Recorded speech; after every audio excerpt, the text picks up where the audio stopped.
प्राध्यापक डॉक्टर संतोष कोळेकर, अध्यक्ष यशवंत ब्रिगेड महाराष्ट्र राज्य, आपल्या माध्यमातून मी सरकारला विनंती करतोय की धनगर समाज हा 342 कलमनुसार अनुसूचित जमातीच्या यादीमध्ये आहे, परंतु सरकारच्या नाकर्तेपणामुळे आजपर्यंत त्यांना न्याय मिळालेला नाहीये।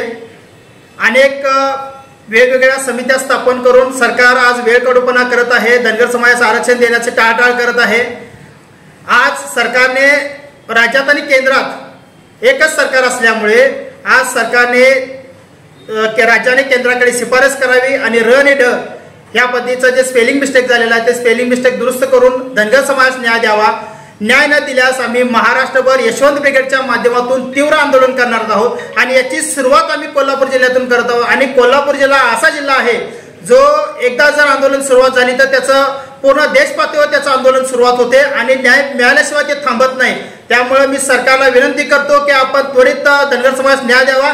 त्याचबरोबर जर न्याय न मिळाल्यास आम्ही विधानसभेला सरकारच्या विरोधात मतदान करणार आहोत आणि धनगर समाज पूर्णपणे सरकारला खाली खेचल्याशिवाय थांबणार नाही।